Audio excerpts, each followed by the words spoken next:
Меня зовут Айсен Афанасьев, я участник 64-й российской антарктической экспедиции на станции Новолазаревская в Антарктиде. Непосредственно экспедиция в Антарктиде, она у нас заняла чуть больше года. Я инженер-геофизик, моя область деятельности – это изучение магнитного поля Земли, то есть проведение геомагнитных наблюдений.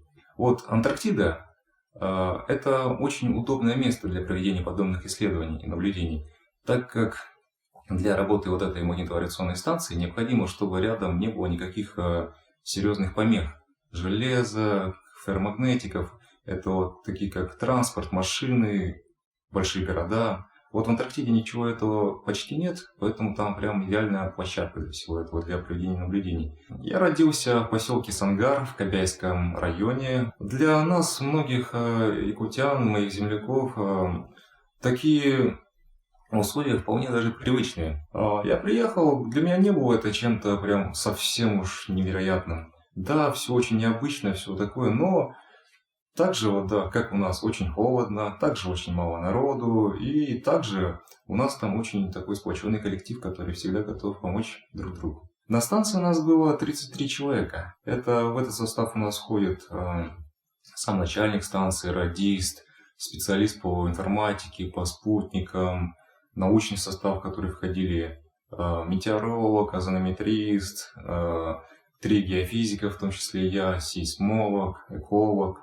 Я проводил чемпионат по спортивным видам на нашей станции. Это были настольный теннис, шахматы, нарды, бильярд и так далее. И в том числе вот решил провести и масс-рестлинг. Я показал всем сотрудникам нашей станции, что это такое, провел небольшую лекцию, игры, тренировки. Всем очень понравилось, было очень весело. Но, в принципе, очень хорошо все получилось. Всем понравилось, чемпионат удался, даже призы были, грамоты. Я раньше в школьные времена масс-рестлингом активно увлекался. Память осталась, я помню, как это все проводится. Мы проводили, да, как положено, как вот на каждом эсэхе у нас проводится. Самым основным оператором, так скажем, работ с российской стороны в Антарктиде является Арктический и Антарктический научно-исследовательский институт.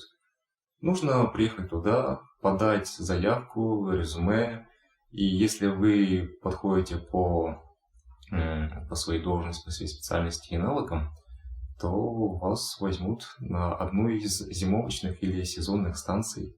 Пока я решил отдохнуть от экспедиции, а то я, как только закончил университет, даже во время учебы в университете, я уже начал ездить. Мне уже хватит. Я пока хотя бы лет на 5 отдохну.